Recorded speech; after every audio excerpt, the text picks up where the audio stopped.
है तो आपने लोगों से सुना होगा या फैकल्टीज ने बताया होगा या आपको खुद लगता होगा कि एमबीए करने के बाद आप एकदम से अमीर हो जाएंगे, आपके पास बड़ी सी BMW ऑडी होगी, बड़ा सा घर होगा और रोज से तैयार होके आप ऑफिस में जाएंगे। तैयार मतलब सूट वूट पहन के।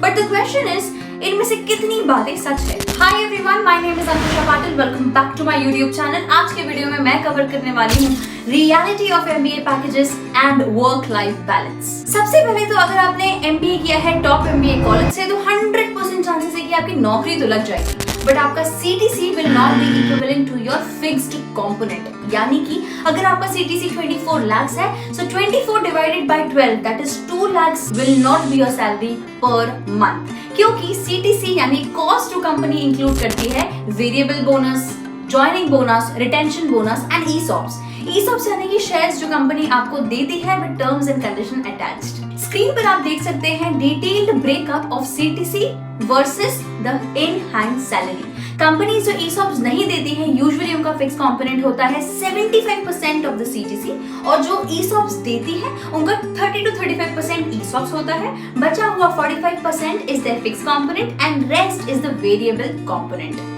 So long story short, हमारे कॉलेज में किसी को 30 लाख का पैकेज मिला था विद ESOPs, तो 10 लाख के उसके ESOPs ही थे, 14 to 15 लाख उसका फिक्स कंपोनेंट था और बचा हुआ वेरिएबल कंपोनेंट था। बट वहीं अगर किसी स्टूडेंट को 18 से 20 लाख का पैकेज मिला है, तब भी उसका fix component was around 14 to 15 lakh और बाकी का वेरिएबल कंपोनेंट था। So I hope now you understand. जब कोई कहता है कि मेरे को 1 करोड़ का पैकेज मिला है तो 9 से 8 लाख उसकी मंथली सैलरी नहीं होती है।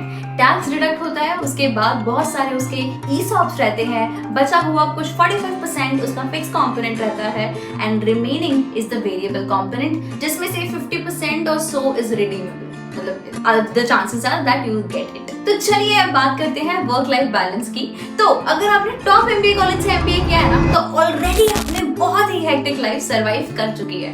अब आपके लिए कोई भी जॉब को सरवाइव करना will not be a problem. But फिर लोग क्यों कहते रहते हैं कि भाई वर्क लाइफ बैलेंस नहीं है, वर्क लाइफ बैलेंस नहीं है? So that can be due to multiple factors. सबसे प्रोमिनेंट और पहला फैक्टर इज जब किसी इंसान का interest and the job role doesn't align, that is where the main problem is.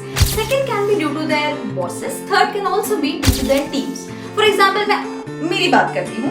For me to work in a FMCG company is quite difficult because I don't like to travel, दिन भर घूमना धूप में, उसके बाद sales executive से coordinate करना या Tier 2, Tier 3 सिटी में रहना। I find it difficult. और वहीं I say consulting also is quite challenging for me because there are no fixed hours in consulting.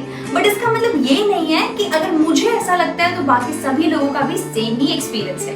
Because I have seniors जो FMCG में भी है, जो कंसल्टिंग में भी है, और दोनों जगह they are enjoying। FMCG वाले कुछ सीनियर्स तो ऐसे हैं कि जब उनके रीजन में हाई सेल्स हो जाती है because of their effort, so they get their kick। और बहुत सारे फ्रेंड्स जो कंसल्टिंग में हैं, for them time is not an issue at all। They enjoy the flexibility of the job। वो work from home कर सकते हैं, मैं नहीं कर सकती हूँ। They get to travel a lot while I don't get to travel that often। So every job comes with its pros and cons। अब आपका individual decision है कि कौन से pros आपके लिए ज़्यादा important है और कौन से cons से आपको कम effect होगा। So in all, work-life balance is highly subjective and depends from person to person।